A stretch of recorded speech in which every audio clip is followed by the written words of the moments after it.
You are listening to Nakedly Examined Music, a podcast about songs and songwriting. My name is Mark Linsenmeyer. My guest for episode 49 is Scott McCaughey. And yes, that is how it's pronounced. It's not McCaughey. Scott fronts the Seattle band, The Young Fresh Fellows. They put their first album out in 1983. Were very active through the early 90s. Still have not officially broken up, having put out 13 albums. You are right now listening to Two Lives from their second album, 1985's Topsy Turvy. From 1994 through 2011, he was a member of R.E.M., playing both on tour and in the studio. And at that time, he launched what is now his main songwriting vehicle, The -5, a studio project featuring him and usually R.E.M. guitarist Peter Buck. They have put out 11 albums, including collaborative albums with Wilco and the Decemberists. And today we're going to be talking about In the Ground from their 2015 release Dungeon Golds, and then looking back to their first album, All the Time, from 1995's Old Liquidator. And then we'll jump forward again to Waymer Never Dies from the -5 album Of Monkeys and Men, released in 2016. We'll wrap things up by listening to a recent song by the Young Fresh Fellows, Another 10 Reasons, from their 2012 release Tiempo de Lujo. For more information, see -5.com, that is the number 5, and youngfreshfellows.net. For more information on this podcast, please see nakedlyexaminedmusic.com, and please support our efforts at patreon.com/nakedlyexaminedmusic. We'll have just played a little bit of Two Lives just to have something raucous to start things off.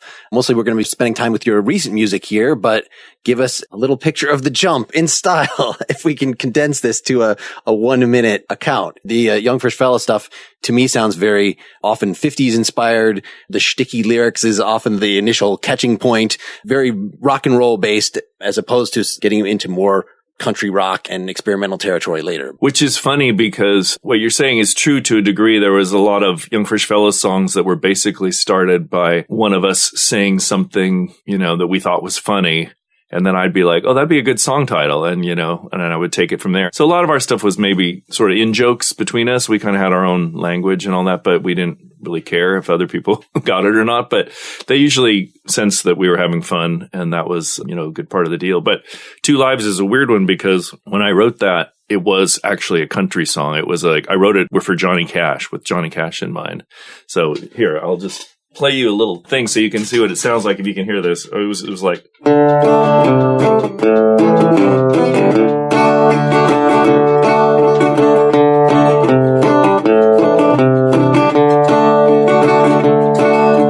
tried to love two women. I thought it could be fun. So you get the idea. So it was nothing kind of like it turned out once we revved it up, So it's just a matter of however you might write it on acoustic by yourself. Once you bring it to the drummer in particular, it just becomes, that's the band sound. And the Young Fresh Fellows drummer was not all about playing slow grooves. He was pretty panicked, and we liked that. Actually, it was really good. We still do. We still play and we still have a great time. We don't get to do it that often, but it was usually 3 to 10 shows a year happen one way or another. So some of what you were doing with that band seemed to be trying to craft the quintessential pop song or something, which with our first song here, In the Ground, you're obviously still trying to do that. Like, this seems a really, really good example of this, as pulls out all the classic arrangement tricks. Like, even just looking at the layering and the drums, like, okay, we don't want to have a 2, so we'll use maracas as the hi-hat in this part. And then we'll just very carefully crafted and layered without having that many chords or anything. And it's really just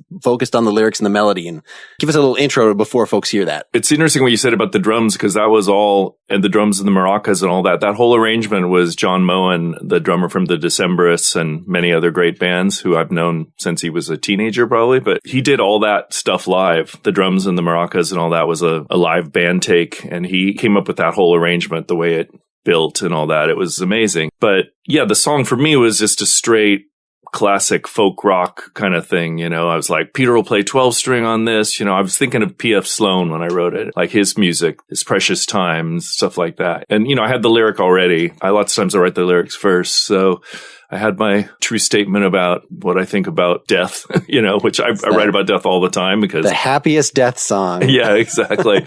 It just felt like a really classic folk rock song. And I just thought we'll just go straight for it. It probably got a little more nuanced with John's drum arrangement. And then Nate Query from the Decemberists, who played bass on it, did that crazy bass thing at the end of it where it went kind of demented at the very end. And I had no idea that was going to happen. It just happened. And I was like, that was really cool. That's the take.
So tell a little about, it sounds, at least with the case of John, that you're just relying on the intuitions of the folks that you're playing with. And you're coming in with a completed song that is, again, you could just play it by yourself. It would sound totally whole. But in terms of like this little lead riff or the solo at the end, like how do these things get laid down? Do you just kind of go through it with the group a couple times or? Yeah, we do everything really fast. And, that song was originally on the 5-record set that I put out on Record Store Day in 2013. So I did a 5-record LP that was 57 new songs. And that was the original version of that was on there. And then when we did Dungeon Golds, which was sort of a composite, like not really a best of from the 5 records, but a tight pop record edited down from the sprawling masterwork. So, and when I did that, I revisited a few of the songs, and in the ground, I didn't have that little lead riff at the beginning. Like I added that and added a lot of backing vocals. So it got even a little more poppy and everything. But the basic track was, I had the song, finished song, went in the studio, played it for the guys. They'd never heard it before.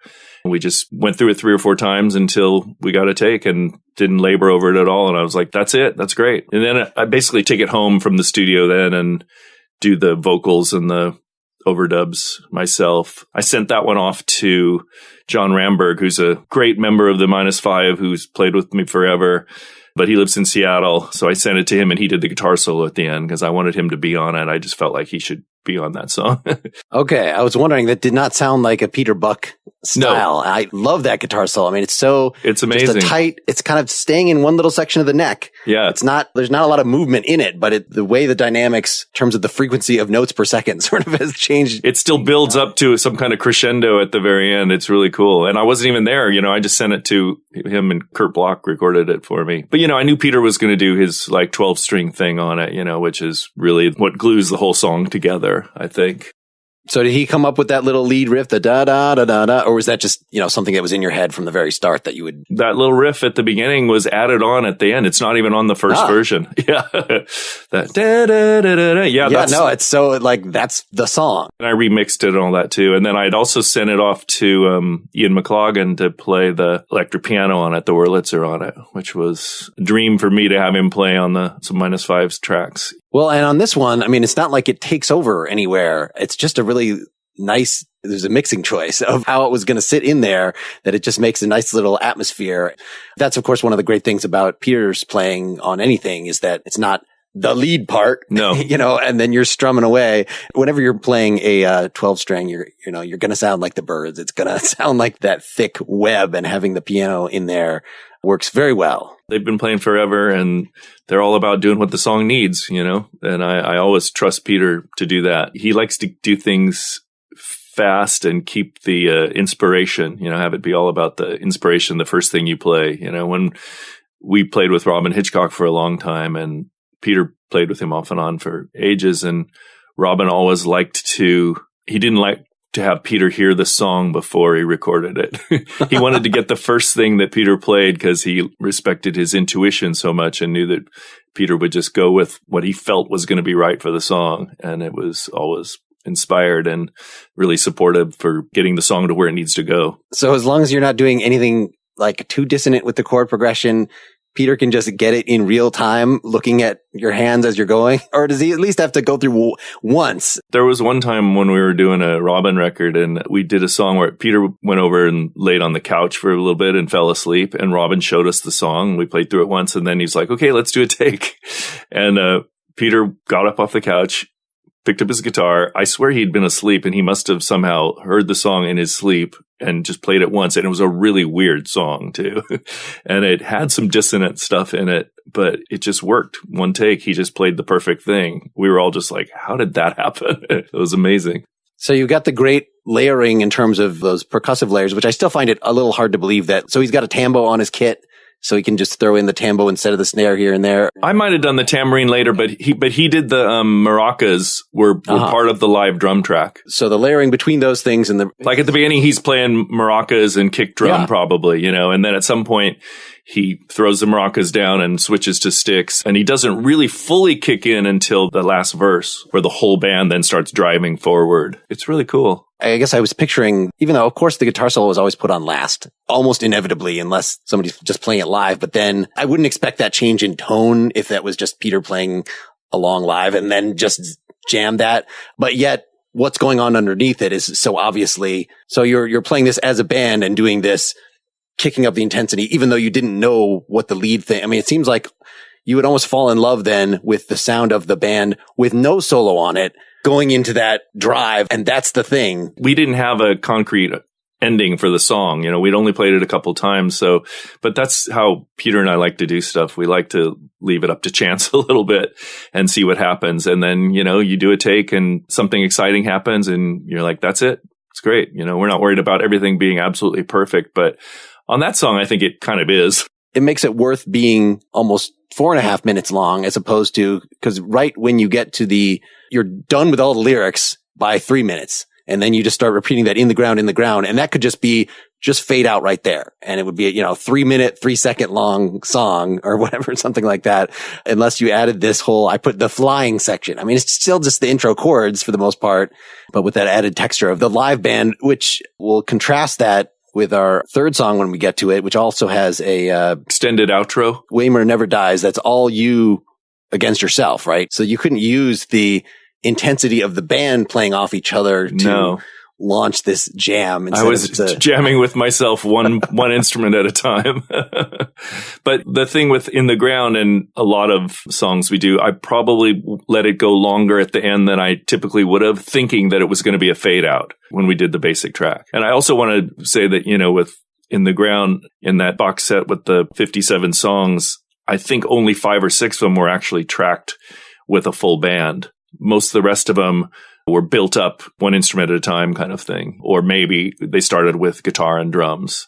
But there was only maybe 5 or 6 songs on that record, and In the Ground is one of them that were tracked with a full band, with the 2 guitars, bass, and drums. Yeah, so the way you made this Dungeon Golds album seems like a nice way of sort of bucking the system of when I was in college, people would, I really like R.E.M. because I have this eponymous album. Or I really like Squeeze because I have the singles out. Like, you can't compare the greatest hits album. And it's only because, at least in those 2 cases, there was enough similarity in style within that progression that even in, the Cars' greatest hits, it sounds like a completely different band from the beginning to the end. It's obviously a greatest hits album, but I can't think of another artist that then was able to do something like the Squeeze singles I'll just go ahead and do a whole catalog of material. And, all those songs were done in the same 2-year period or whatever. So they're all, I think it's pretty cohesive, but I picked the songs for that record because I thought they would go together really well. Whereas they were strewn across 5 records, in the original box set. They were grouped sort of thematically, but this one I kind of went for the really strong, more straightforward pop songs probably. So I haven't heard the original version of this. Were all the backing vocal gestures, the ahs, intact on the original version? That was part of the conception, or? I definitely added some backing vocals that weren't there on the original one. It was a little more stripped down, like the echoing in the ground. I don't think those were on the first version. I think those were added for the second one. When you would do that, would it be in the studio or as you're developing the final version? Like, I find when I have multiple versions of a song that I've recorded over years, it's because, I listened to the old version enough times, whether with the band or just listening to the recording, and some harmony comes into my head. And so it just ends up, if I'm then 10 years later, I'm recording the song, I guess I have to put that harmony on there. That's part of the song, even though it's not part of the original recording. It's something that's embedded itself in my brain. There were a couple of things. I mean, I was 100% happy with the song, the way it came out when I put it on the box set. But I'm kind of like a record geek in the way that I like alternate versions of things. And I don't like to really release the same thing twice. And since I was doing that with the Dungeon Gold stuff, even though the box set, there was only 750 copies. So, there weren't that many people had it. But I thought, well, maybe I'll remix some of the songs just to make them different or whatever. So I was basically just looking at maybe remixing the song a little bit. And then I got all these ideas for the other backing vocals and for the guitar line. And I thought, well, that'll be cool. This version will be different than the other one, So that was that kind of thing. But, I was 100% happy with it before. There was nothing nagging at me about it. It's just that when I had the opportunity to revisit, I thought, it'd be fun to do some different stuff. And I am really glad, because now it's a little hard for me to imagine the songs without some of those parts, even though I can go back and listen to it on the other record like that. So even though it's great to have the really off the cuff version and kind of get all your first ideas in there, it also seems really nice to overthink at least have a couple passes of doing that. maybe that's the happy medium between we're going to studio the crap out of this and we're going to do it in one take, wait a year. Yeah. Do some extra stuff on it. Yeah. And that being said, with, a year's hindsight, when I did do Dungeon Golds, I think of the 13 songs on there or whatever, I think I only remixed or added anything to like 4 or 5, maybe 6. But most of them were so subtle that no one would be able to tell the difference. In the Ground was probably the one that had the most difference on it. Let's turn back. This is still the -5 history to All the Time, the version from the first album, Old Liquidator, originally released in 1995. So it's pretty soon after you were still doing Young Fresh Fellows albums. Yeah. Do you want to tell us a little about that transition and where a song like this might come from? The Fellows were pretty full on through like 92 and 93. And some really good things started happening to us around then, like going to Spain a lot and going to Japan. But we sort of slowed down as far as slogging around the country and playing the same bars, around the US about that time. And everybody had things happening in their families and work, and we didn't make a conscious decision to cut back, but we just naturally did. So we weren't doing that much. And I was still writing lots of songs, and I'd always had way too many folky, sad songs. We would put 1 or 2 of those maybe on every record, but I probably write 10 of those for every one rocker that I write, So I had a backlog of those kind of songs. And Peter had just moved to Seattle, so we were hanging out a lot. And I thought, let's make a psychedelic folk record, basically with him and I, and then John Auer and Ken Stringfellow were kind of the other main stalwarts when we did that. The template for the -5, the whole idea of the -5 was thinking of Big Star Third, some dismal stuff that's sometimes pretty and lots of weird noises. That was the intention for the -5. It wasn't to compete with the Fellows. It was supposed to be a completely different thing. And it really was at the beginning. And then as the -5 somehow turned into a band, we started doing rock and roll songs too, It wasn't intended to be that way, but that's just the way things metamorphosized. So All the Time is a pretty good example of what the -5 was originally intended to be. It started off with me singing the song and playing guitar live, just, acoustic guitar and vocal. And then we just put stuff on it. We slathered whatever weird things we wanted to put on it and just built it up from there. And a lot of the songs on the first record don't have drums or anything, including All the Time. So yeah, it was more psychedelic folk music. And I remember writing that song. My ex-wife's brother had given me a cheap K electric guitar that he'd found someplace, probably for $50, and he gave it to me for my birthday or something. And I just picked it up and I just started playing these weird chords, and the song just came out pretty much whole, just like that, which is really remarkable when that happens. It doesn't happen to me very often anymore, but it's always great when it does, where everything just comes out completed whole. Crying on the way to the bank, where the river overflows all over you.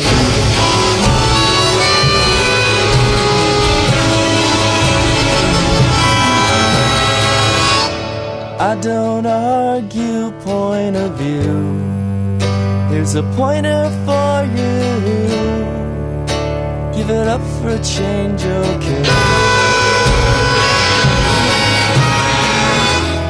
It's not meant to turn your mind.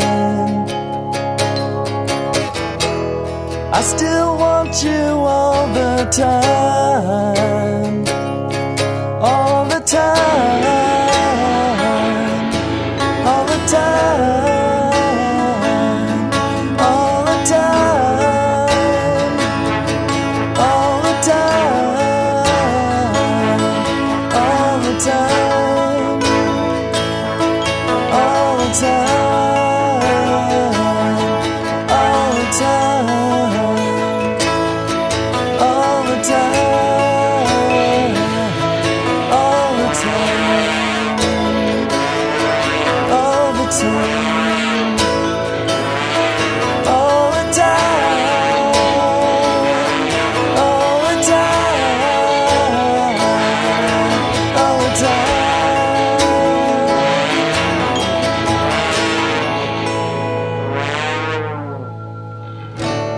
Call the mediator scum when there's call for you to come down. It's a come down, that's for sure.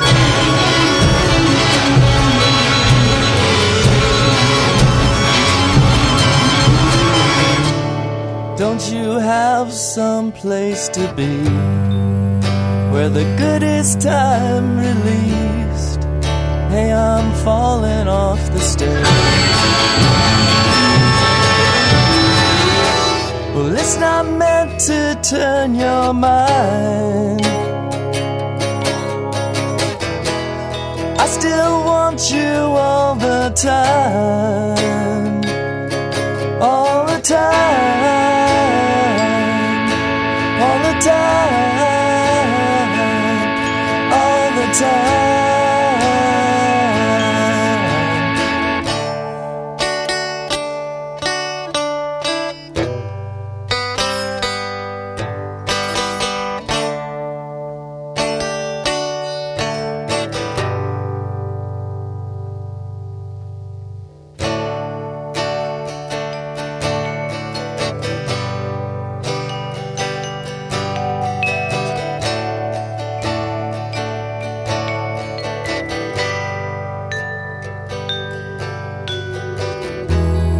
Blankets on the riverbank, with the money in the bed, we lie together like it or not.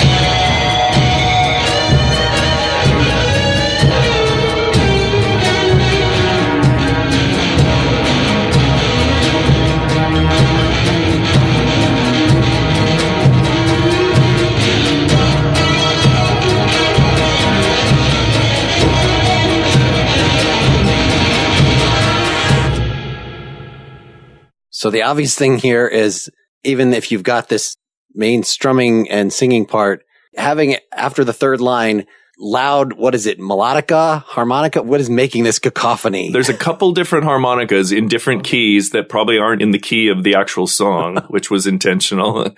And then also this local Seattle sort of legend, Richard Peterson. He's an autistic street performer, but he also makes records, and he's kind of a genius. He's a trumpet player, but I think he played trumpets and maybe trumpets and trombones. So he overdubbed a bunch of those on that part too. So it's most of the cacophony is from a couple of harmonicas in different keys and his brass instruments. And then the basic chord that is going over is E flat with a bunch of open strings with open E's in it. So you've got an E flat chord with open E strings. So it creates a whole discordant effect even without any of the stuff that we put on top of it. I find it kind of funny that the acoustic, obviously this is just a matter that it was overdubbed, but the acoustic just keeps the nice little strumming going through this cacophony as if there's this loud thing that's happening next to you. Well, they're completely disconnected because the acoustic guitar and voice was the performance, and then everything else was just frosting on the beater, as you would say.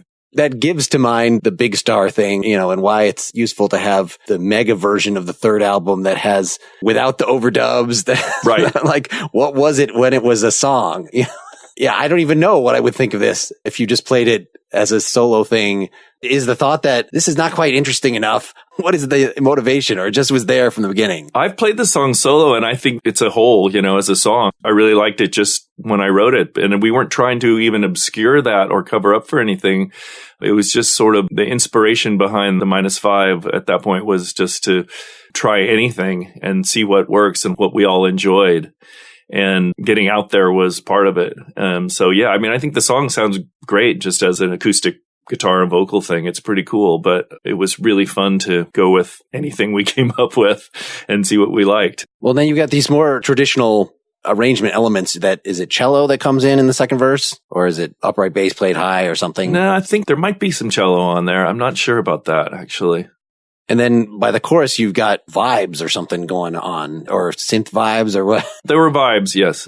Which I wasn't really sure if those things were also reacting when the cacophony came, or those were more recorded before that as sweeteners to the less cacophonous part. I'm not sure about that. I think that the vibes probably came a little bit later than the noisy stuff, because that weird chord that the acoustic guitar was playing just kind of cried out for a little free jazz to accompany it, maybe, I think. It was great because our whole idea with that record was just, we had to deal with whatever we had. Like, there was a couple times we showed up at Egg Studios in Seattle for the session, maybe John and Ken and Peter and I, or any smaller combination of those people, whoever was around. And we'd be like, oh, let's put a guitar on this. And we would find out that we only had one guitar there, and it had like 2 broken strings.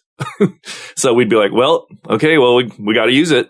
That's what we have. So that's what we got to do.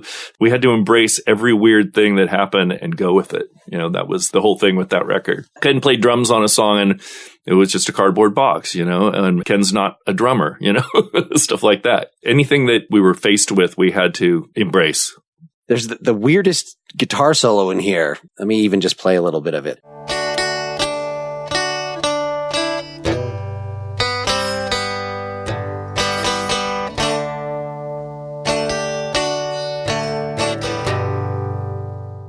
That's the basic track. That's the live original guitar. It's obviously a first take. There's actual strings that don't quite sound. It's terrible. And it was kind of supposed to be terrible, but I just thought that's what the song would need. And when we played the song live over the years, that solo section can stretch out. And we've had times when there's a lot of people playing where everybody takes a solo, like, it goes 6 or 8 times through with everybody in the band taking a solo, even a drum solo. But it always starts with me playing that really lame guitar solo that sounds like somebody who just started playing guitar, which I can do really well because I'm not very good. Well, and then it sounds like you're just done with the song. When that ends, like that you let it just go long enough that, there's more song. And then this middle section here. Don't you have some place to be where the good is time released? Hey, I'm falling off the stairs. This came out in 1995. This is actually right in the heyday, and you're in Seattle, right? Yeah. Of the loud, soft, loud of the Posey's Nirvana thing. So this is your, I don't say a reaction to that, but a very warped version of that to have this. And it's funny because when we would play it sometimes with the band, we would play it with 2 guitars, bass, and drums. It probably sounded more like the prototypical Seattle loud, soft, loud kind of band thing, which to me isn't quite as interesting, but it was still fun to play. Well, I'll play for the folks just the equivalent section in your later, 2006 version where it doesn't sound like Nirvana, but of course you're not going to have the trombone or French horn or whatever. Some place to be where the good is time released. Hey, I'm falling off the stairs.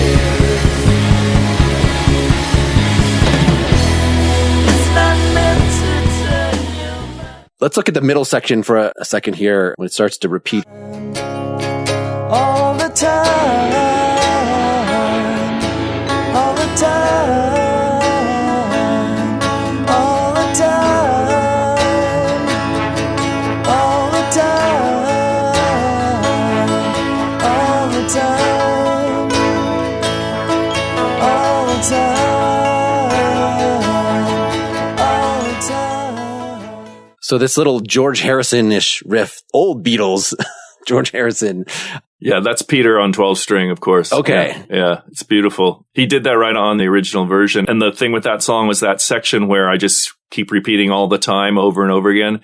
That's always of indeterminate length. So sometimes I might do it 4 or 8 times, but more often it could be 17 times or 23 times or whatever. I would just kind of like really try to, until the audience would get really frustrated almost. It's less than a minute here. It still sounds like, just because the tempo of the song is slow, you're not repeating it that many times, but he does that riff a few times. Then he does kind of a happier version, and you get the trombone starting to groan, kind of an answer to it that really gives it a little throbbing to get you then to the last verse. The modulation. I guess that's not the last verse. The next, it actually modulates. Yeah, at the end that you actually go, it sounded like you were just jumping to somewhere different, but I went and checked. No, it's just moving from D to E. Like that's the way you modulate to make things happier, but that's not the effect here.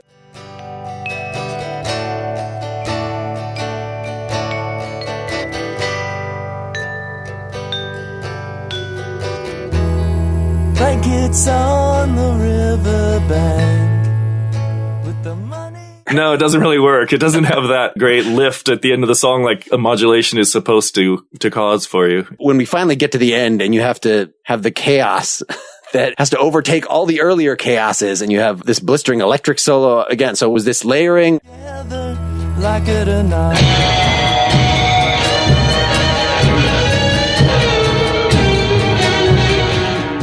that was all just put on. Like I said, it started off with just me singing and playing acoustic guitar, and that was the template, and then we put stuff on top of it. That's pretty much how that whole record went. I mean, I think almost every song just started off with me singing it and playing it. It's one of the rare records where the vocals are live, because I usually will redo the vocals later. But this one, since I was doing it all just as a, acoustic guitar and vocal, they were meant to be keeper vocals. And so that was pretty much how every song started. I would just sing it and play it at the same time, and then we would go ape on it. No click track or anything like that either, which I'm sure is pretty obvious on that song. So when you layer after the fact, do you pretty much always just do it one instrument at a time? Or do you ever, okay, like I have the basic track, but now the four of us are all going to listen to it and jam against it at the same time? Do you ever do that? We've done that a lot with R.E.M, actually. Okay. In R.E.M, we did that very often. It would be like, we would get a track and then we'd go group overdub, and everybody would run back out in the studio, switch instruments, pick an instrument to play, and then we would all play on the song at the same time again. We did that a lot on the later R.E.M records, and it was really fun. And you have a lot of tracks so you could remove if somebody... Yes, exactly. I'm not saying it all got used by any means, but I think on this one, it was usually more one thing at a time. I was just recalling doing that I think I only had to do that because, if I was using a 4-track at the time, like I did the overdub, we have to do the lead guitar and the keyboard at the same time. Go. Of course. Yeah.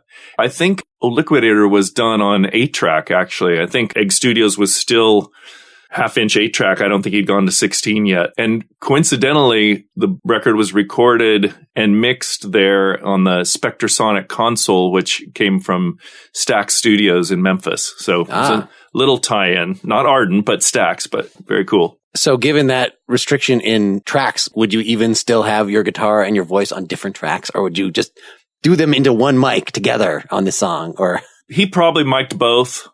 So they were probably separate, but you probably couldn't separate them much. And we probably did some bouncing down of things, as we went along. Probably had to do sub mixes, I'm guessing. So you can never go back and tweak this. Well, let's continue moving in the further experimental direction. Waymer Never Dies. So say something about this most recent Of Monkeys and Men album, 2016 came out. This is the most recent -5 thing. Whereas Dungeon Gold is sort of, this is a quintessential alt country pop rock record, whatever. Why a tribute album to the Monkees? Not even a tribute album. It's not like redoing Monkey songs, but it's telling stories behind the scenes of it, expressing your childhood interaction with that whole world. What was going on here? Well, first of all, I should mention that this Of Monkeys and Men was one of the LPs in the 5 LP set. So see, like I said, when those 5 LPs, I kind of grouped them together. And so obviously I knew that at some point I was pretty sure that would come out as a standalone record because it just was such a cool concept and everything. So I didn't use any of those songs for Dungeon Golds, even though they're from the same period and all that. But I was pretty sure that would come out as a standalone thing. So the concept, just this friend of mine in Texas, Bucks Burnett, wrote this ridiculous poem about Michael Nesmith. And there's a bunch of Monkees nerds around the country, some of whom are quite good friends of mine. And I'm a Monkees nerd. And he wrote this ridiculous poem about Michael Nesmith, and it was 16 verses. And I was like, that is just absurd. And then I looked at it and went, I should make it longer. So I basically took it and I kind of rewrote a lot of it, but I used his basic thing, and then I added more and more verses to it. And I came up with the music pretty quickly, and I really liked it. From there, I was like, I want to do a song about every one of the Monkees. So that's the beginning of the album, and then you go through Boyce and Hart, the main composers, but then you have another few songs after that, like this Waymer Never Dies. How does this... The second side of it, it's Of Monkeys and Men, so the second side of it is all songs I wrote about other real people. Not Monkees related. No, not so much. It's broken in the Monkees side and the other guys' side. The second side has 2 of the songs are about friends of mine, both deceased. Blue Rickenbacker's about the singer-songwriter Jimmy Silva. And then Waymer Never Dies is about a guy named John Waymer, who I was in bands with, the first bands I ever played in back at the end of high school and in those days. What year approximately? We're talking like 1972. Okay. like going back pretty far. And were you playing prog at the time? What were you doing in what kind of music? The first band we had, and Waymer was sort of the main lead singer in that band, was called Hannibal's Chorus Boys. And we were pretty inept, but we just played stuff that was easy and that we liked. So we played, Gloria and Satisfaction and just that kind of songs. And people did not like that then. They really, because, everybody was getting into prog or country rock or stuff like that. So it was kind of an embarrassment when we would play at the youth center or whatever. And we'd be playing these songs that were, so old, like 5 or 6 years old, whatever, but they were kind of uncool then. Nobody really liked that kind of stuff then. So we were super uncool and not very good, but we had a great time. It was just me and my friends. And Waymer was sort of the ringleader of that band, if you could say there was one. I'm still friends with all those guys. They're kind of my high school gang, we're all a bunch of Beatles freaks, but we also loved all kinds of music. One of the guys in the group he was the first guy who got into free jazz. So he forced free jazz upon all of us, which I thank him for very much, because he dragged us into it kicking and screaming, I think, but it was a good move. So that's why when in Waymer Never Dies, I'm sort of mentioning a lot of his favorite artists in the song. And so you get jazz artists and singer-songwriters and classic rock and classical music. He was a big classical music buff. We should warn folks that this is about 10 and a half minutes long. The song itself, as you've described it, is sort of over by minute 4. You've gotten all the lyrics out of the way. You've told this intimate story, which sounds very much like it was recorded like the previous song, like all the time, in terms of you're right up there with the guitar, a little vocal processing to make it sound even more intimate. Yeah. Well, and that one, I think I did do the vocal and guitar on one mic, actually. Okay. On that one, that was the basic track. So the vocal's a little scratchy sounding, the whole thing, the basic track is pretty funky sounding. But yeah, then I just did all the overdubs. And for the ending, rather than it just being a thing where I just kind of kept going, like some of the songs and, it'll fade out or whatever, I actually constructed this ridiculous chord progression that never repeated itself and doesn't really have any basis in, the way Western music chord progressions go. And I just wrote it out. I wrote out this really, really lengthy chord progression, making sure that it never repeated itself. Some of the chords are the same, but they're in different orders or different lengths. And so that was the basic track of the song. And I think it worked really well. I think the outro is one of the pieces of music I'm kind of most proud of, even though the rest of it was just all improvised. There were just single takes. Like I played the piano, did one take, played it over it, and that was it, and did that pretty much with all the instruments at the end. And then I dropped in a bunch of found sounds and that kind of stuff as well. All right. I'm glad you said that about the end. So it'll give people the stamina to hold out to minute 10. Here's the song.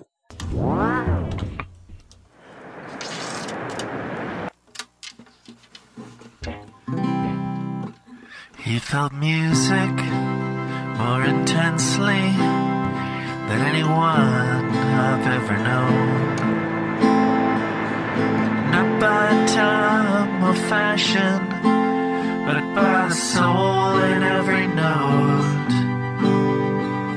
The way a voice or a harpsichord would make a melody its own. He loved music more intensely than anyone I've ever known. Oscar Peterson and Art Tatum, Shostakovich and Rameau, Otis, Aretha, Eric, Kaz, yeah, the Beatles and the Stones, Sandy Denny, Michael Hurley, McGinnis Flint, and Ronnie Lane, Jack Bruce, Pamela Poland, Scarlatti, and Alice Coltrane.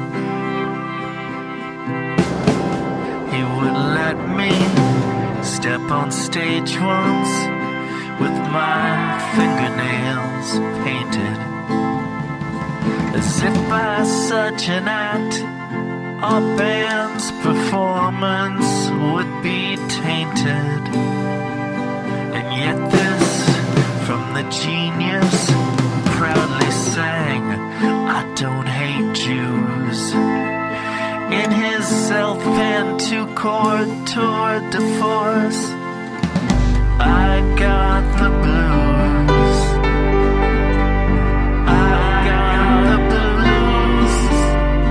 And when the Belfast cowboy rides, sends his gypsy soul into the mic, it runs right up my spine and through my eyes.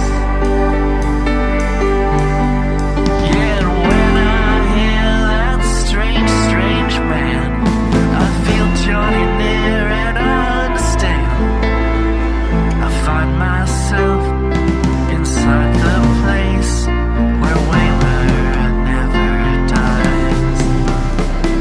I know sometimes I found the place where Waymer never dies.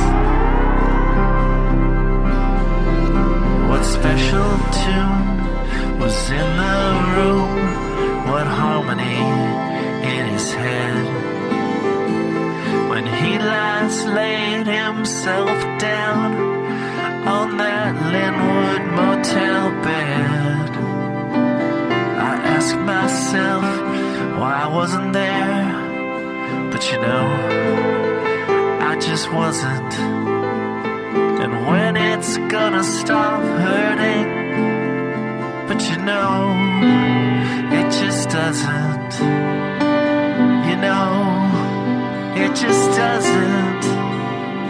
And when the Belfast cowboy rides, sends his gypsy soul right into the mic, it runs right up my spine and through my eyes. Yeah, and when I hear that strange, strange man, I feel Johnny near and I understand. I find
So for folks that got through the whole thing. Yeah. If you're still here, you get a gold star. Yeah. It sounded like even that you ran out of guitar, that around 9.5 minutes, the guitar not just stops, but it sounds like there's a sound effect that makes it sound like the tape that it was playing on, like when a reel-to-reel tape or, in a movie theater starts flipping around because it's no longer attached. Then you get that sound. And then the piano just keeps going. Like, was that just with the triplets and all that pure jamming that was not part of the original progression? Yeah, I was just into it and I kept going. And so some of the instruments kept going after the basic track ended. Yes, that's it. And again, of course, I always had the option of it being a fade out after 4 minutes, but I loved the way the outro came out so much that I had to go all the way. I had to take it to the end. And was some of this the freedom of the fact that you were doing this as a 5-album set? And so just like, you wouldn't put Revolution Number 9 on a 10-song album. Right. Like, you have to have a double album and bury it as the second to last thing here. That's true to a degree. But I didn't know I was making a 5-record set when I recorded all this stuff. I was just recording, I just was recording lots of songs and I was thinking, well, what's the next -5 record going to be? It could be this total pop album, or it could be this weird psychedelic record, or it could be this downer folk record. I had all the songs there. And then I just thought, well, what if I put all of those in one box set, And so the 5-record set has all those. It has a really downer folk record that's kind of more like the first -5 album, which none of those songs have come out anywhere else because I didn't want to put any of those on Dungeon Golds because that's a more upbeat record, So, and then I had a Monkeys and Men, and then I had this really psychedelic record that has some of the songs are on Dungeon Golds, like it's Magenta Man and some of those. So, but I didn't know when I was recording these songs that they were going to be part of a 5-record set. But I was just recording, so I could do whatever I wanted, and not knowing what was going to see the light of day and what wasn't. Now, what seems unusual in here is you've got the nice acoustic and singing things, but then you have this prominent, so it's mellotron, it's not organ, right? Yeah. That's just right there from the beginning, like pretty big, taking up that space. There's very little else that eventually, by the very end of the song, it's doing some riffs and stuff. But for the most part, it's just there, like the thing that is driving things through. Right. Well, along with the acoustic, of course, which is, I found your approach to drums in this very interesting. Was this another, like, I'm not even playing at a kit, I'm banging on things because I'm not? Yeah, I was definitely going for that. There's a few songs on Big Star Third where the drums just kind of play fills every once in a while, that kind of thing. And I love doing that. This isn't the only song where that's happened, but it works very well for my drum style because I can't play drums. So one of the only times where it actually goes for a couple measures into like a steady thing, it's like in the way, like it should just. Yeah, exactly. But some of the fills individually, and it sounds like it's about to go into the steady. No, it's just not happening.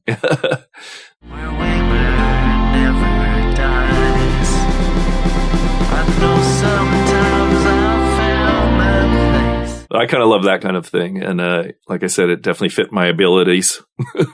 I guess during the second half, the harpsichord is an interesting choice. Like that doesn't really fit just sonically with this.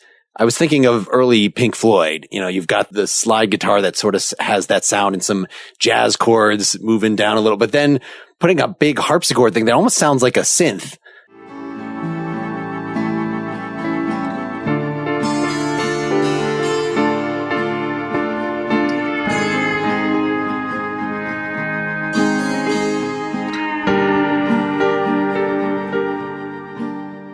Just because it's, like a really bad 80s synth sound. And in terms I can tell you, I don't have a real harpsichord in my basement. Okay. Yeah. So it's probably from like Vintage Keys. A Casio harpsichord? No, it's nothing that bad. It's one that should sound good, but it probably doesn't. It actually is probably a Kurzweil harpsichord sound, but you can tell it's not. Its tone is fine. It's just the fact that it's neither mixed down to make a little like the piano in the first song to make just a nice little textural bed. It's another thing, like that mellotron from the beginning that it's just there. I'm not even going to put a lot of reverb on it. I'm going to just. Well, a harpsichord is going to jump out at you. It's got that tonal quality, especially a digital one. But I know the reason I did it is because Weimer loved harpsichord music. He actually had a harpsichord. This is one of the kind of jokes we had with our friend. He bought a harpsichord kit and was putting a harpsichord kit together for his entire life. And it never got to where it was usable, before he died. And so Rameau is one of the artists I mentioned in the song, and he was a French composer of harpsichord music that Waymer just loved. So I think I felt like I've got to get some harpsichord in here as another part of the tribute to my friend. Yes, you're reminding me of how I was collecting all these like dead Walkmans for a while to like build my own Mellotron of nothing playable Didn't ever work out. emerged from Still that. working on that, huh? Yeah. Forgot about that for years. These found sounds and things, I did get the idea that maybe you were referencing again. We've got opera come in a little bit. Like, did you literally reference any of the artists that you had listed earlier in the lyrics by where these things come from? This little backwards bit of strings and all this. Some of them might have been things that I gathered on my phone or on a little digital recorder or something like that. But most of them are probably, and this comes full circle because I did this on Old Liquidator on the song Story. I put all these found sounds on it, but most of them honestly were found on other records. So, I had to sign the contract that said, no, there's no sampling on this record at all. Back when I Nothing did Old you're going to recognize. It's not like that one sax shrieking for 2 seconds. Back when I did on Old Liquidator. But when you listen to the song on Old Liquidator, and some of them are really obvious. Like you can hear the Honeys doing Shoot the Curl and a riff from a Bobby Goldsboro song. They're super obvious. There's Art Peppers playing on that one too, But I just figured -5 is going to be under the radar enough that no one's ever going to sue me on this. And so a lot of the stuff on End of Waymer Never Dies is stuff from records. In fact, I probably took things from people that he really liked. There might be some little jazz snippets or classical snippets that then I reversed them or processed them so that they're totally unrecognizable, and there's snatches of dialogue. I think there might be something from an old Thin Man radio broadcast. There's all kinds of weird stuff on there, but stuff that would probably only mean something to me, really, that I thought was appropriate for the song. Which just makes it kind of cinematic that even right at the beginning, it's like vinyl starting from a slow and some other sort of clicking that either sounds like what you're putting coins in a jukebox or it's the record getting going, something like that. Yep, exactly. And even just this hiss, like that there's like that you recorded a little from outside and then suddenly you're not. And that seems to set, it's not like it's a specific image, but with the found sounds coming in and out, I kind of got the idea like you're driving past stuff, like you're with the window open. And so you just hear snatches of things. It's not the same effect as, I'm turning the radio dial. It feels, especially at the end, like it is kind of a travelogue. And I'm glad you got that feeling because it's supposed to sort of be that way where you're moving along and different things are kind of appearing on either side and flowing past, that kind of thing. It's supposed to give that kind of feel. And I'm glad that worked, apparently. I actually really like when the piano finally goes into 6/8 time near the end and the organ is still playing against it, that I'm not going to say it becomes more musical, but it's different. It's not the same. You've kind of gotten in this groove earlier with the major seventh chords and the steel and that old Pink Floyd thing. But then the way that it resolves, it's definitely gone somewhere, even though I don't think that on first listen, that was my impression. I think on first listen, like, it's still going. What is You're right. Yeah. But I guess that's the same thing, with something like Revolution Number 9 or something that on first listen, you're just like, why is this happening to me? And I could have devolved into complete chaos like I do on a lot of things. But with that one, even with all the little things coming in and out, I did want to sort of stick with the progression of the chords and the music because I thought it was sort of beautiful in a way, even though like the piano is all one take. That's the first take I played of piano. I just played it all the way through and I didn't do anything to it. I liked the spontaneity of it, even though I didn't devolve into my, Cecil Taylor piano stylings where it's just completely out there and you don't worry about what key or chords are going on or anything like that.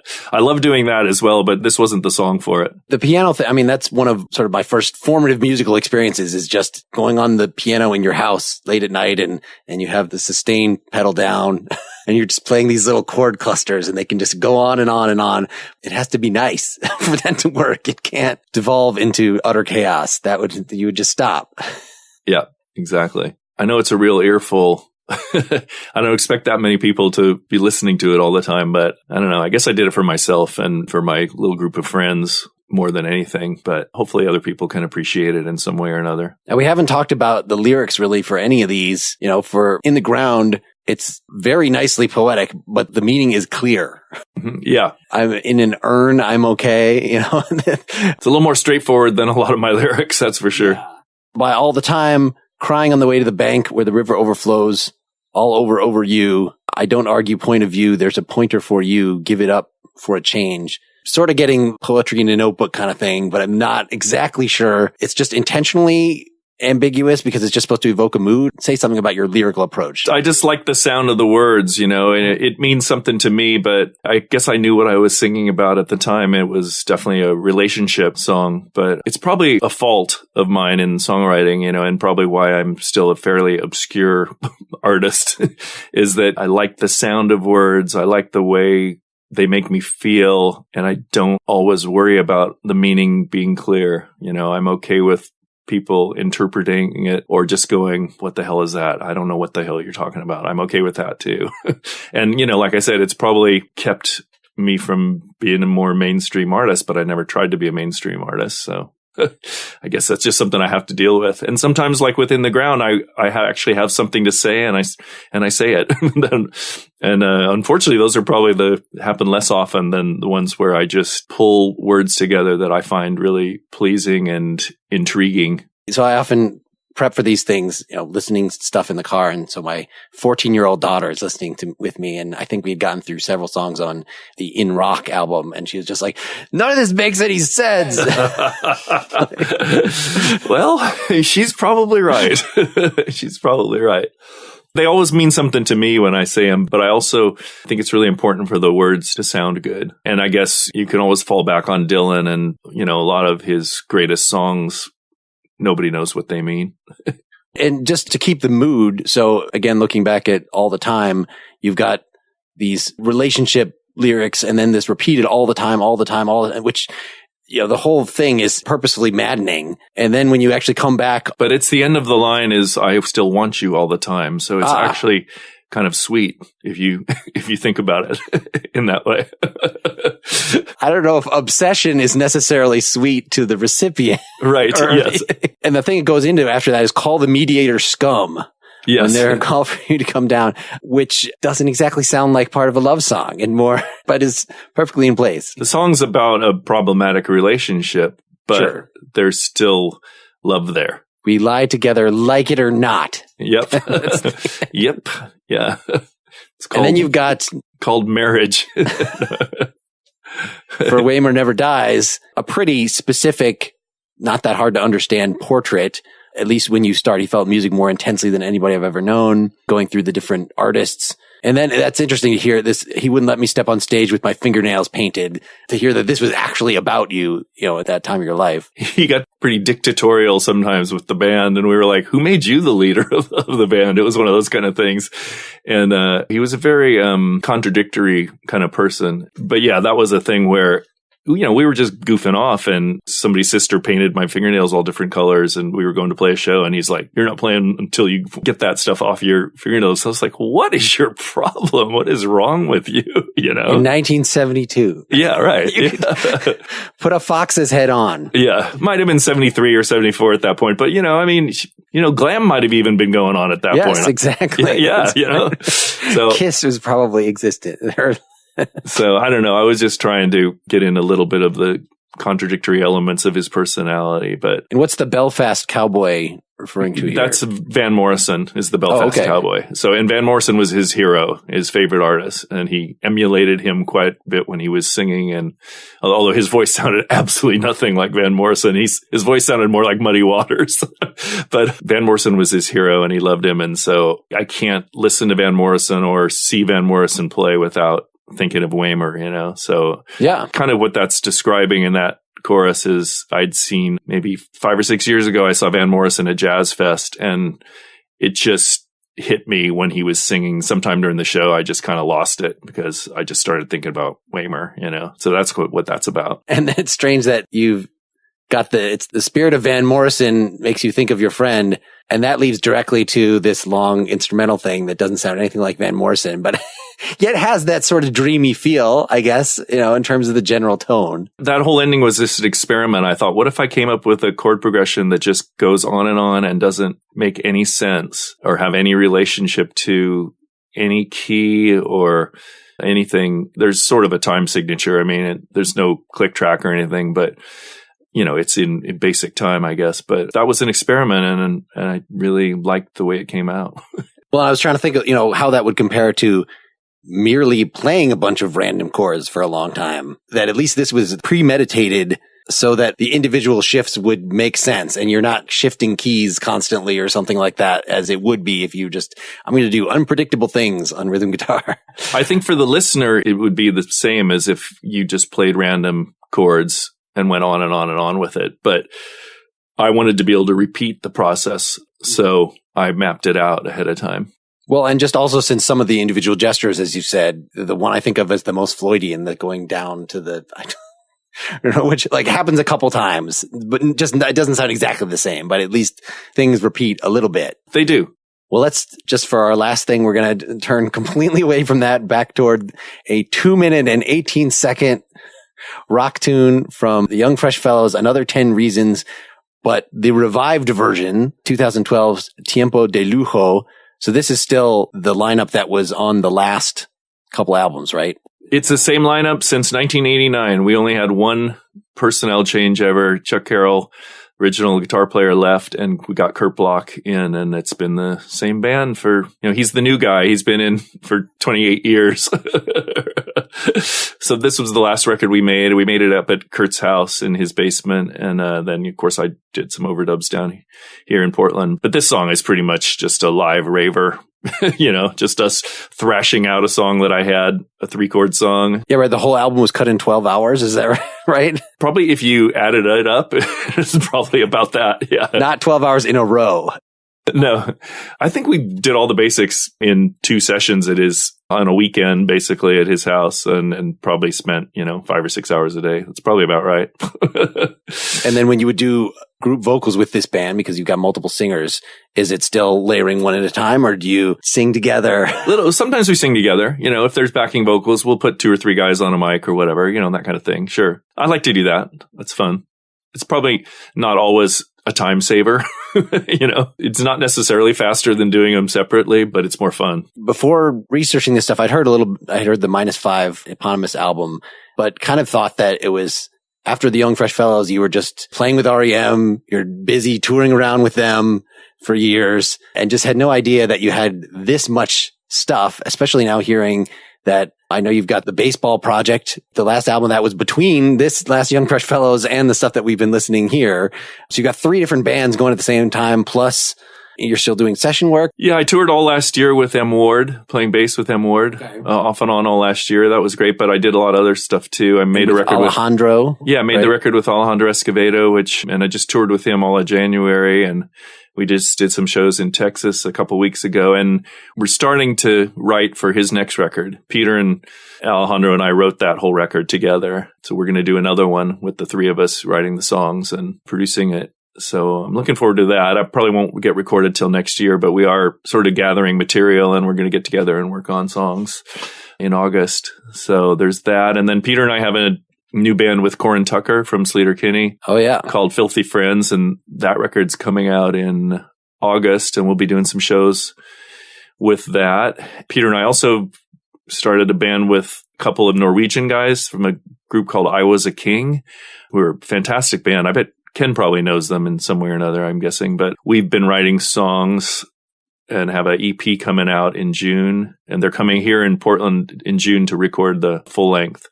So yeah, there's no shortage. I'm probably forgetting some other ones, but I'm due for another Fellows and due for another baseball project record. I just want to keep them all going whenever there's time. It's just hard to find time for it all. And I've got tons of songs for a -5 record, but I have no idea how I want to do it or what kind of record I want to make. I've actually been recording a whole bunch of Christmas songs the last month. Oh, wow. I started writing them to submit for the Monkees. The Monkees are doing a Christmas record, so I wanted to submit a song or 2 for that. And then I just got carried away and I've recorded 9 or 10. Why not become a children's performer too? Why not just finish out It's definitely not a Christmas record for children. That just couldn't happen. I'm trying to rein in my demonic instincts, but it's hard to keep them completely subterfuge. Well, thanks so much for sharing this glimpse into your large output here. No problem. Thanks for listening to all this stuff. That must have been overwhelming. My pleasure. I love having an excuse. All right. So another 10 reasons. Here it is. Thanks a lot. Cool. See you, man.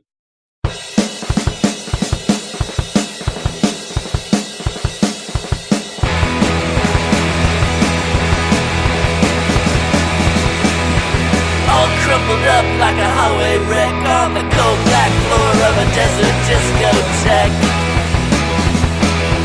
Tongue fat swollen, and when I can shut the cold hard mystery is why I remember so much. For every day I beg you to stay, another 10 reasons to go away. For every night dragged into the fire, another 10 reasons to stay required. Oh, oh, Molly, can you help me now? Oh, oh, Molly, can you help me now? Oh, oh, oh, oh, oh, oh, no. Woke up again with the TV on. My brain was banging to the rhythm of the flashing neon. Dreams don't answer if they ever call, says the heart-shaped crimson stain in the summer snowfall. For every misery molded from fear, another 10 reasons to disappear. For every lie less real than desire, another 10 reasons to stay required. Oh, oh, Molly, can you help me now? Oh, oh, Molly, can you help me now? Oh, oh, oh, oh, oh, oh, no. All crumpled up like a highway wreck on the cold black floor of a dying discotheque.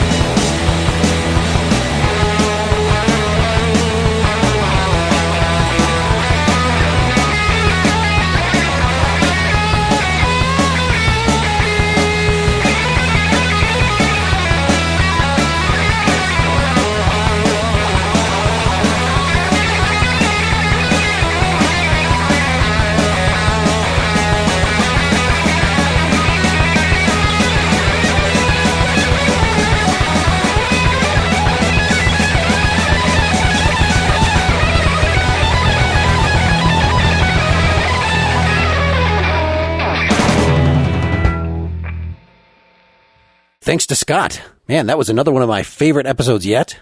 What a broad stylistic range. Very smart guy. He's spontaneous in the way he approaches music, yet still has a lot to say about it.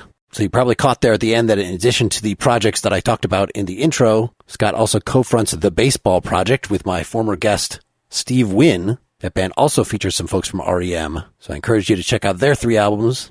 Plus, Scott was in the backing band for a while, the Venus 3, for one of my favorite artists of all time, Robin Hitchcock. I hope someday to talk to him.